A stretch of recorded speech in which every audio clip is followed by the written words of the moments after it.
Hare Krishna. Today we are going to hear about the glories of Bhagavad Gita, chapter 17. Shri Shiva is saying to Mother Parvati, "My dear Parvati, you have heard the unlimited glories of the 16th chapter of Srimad Bhagavad Gita.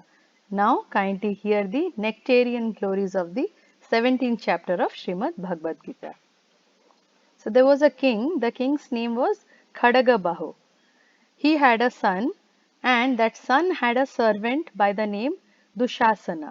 The king's son had a servant named Dushasana, and that servant Dushasana was very crafty and he was exceptionally foolish.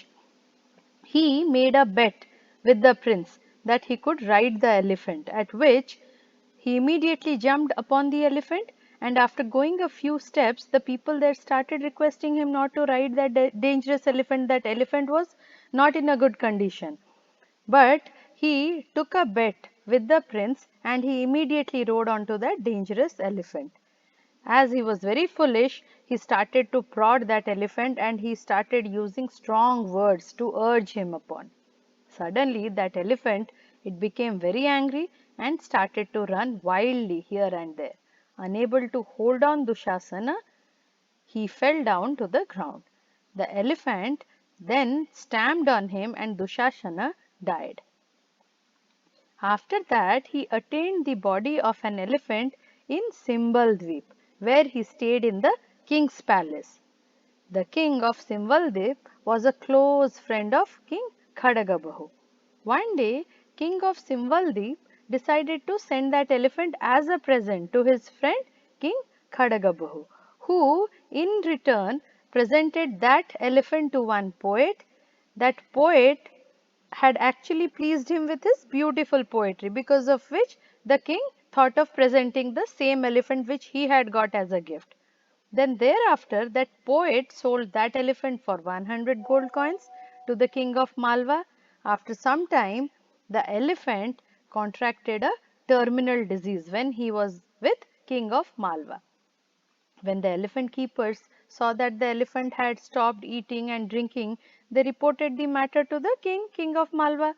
When the king found out, he went to the place of the elephant along with the best of doctors. At that time, to the surprise of that king, the elephant started to speak. "My dear king, you are very pious and a strict follower of the Vedas. You always worship the lotus feet of Lord Shri Vishnu.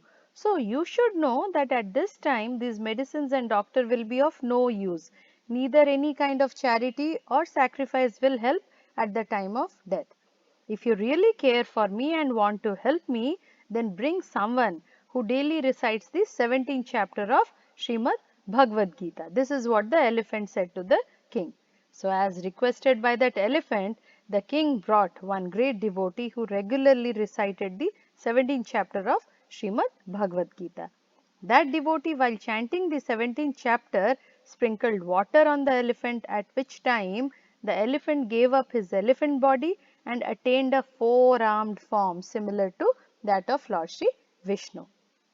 He immediately sat down in the flower airplane which had been sent to take him to Vaikuntha. While sitting in that airplane, the king inquired from him about his previous birth, and Dushasana, after telling him everything, he left for Vaikuntha, because that elephant was Dushasana in his previous birth. So after that, that best of men, the king of Malwa, he started regularly reciting the 17th chapter of Srimad Bhagavad Gita, and after a short time he also attained the lotus feet of Lord Shri Krishna. Hare Krishna.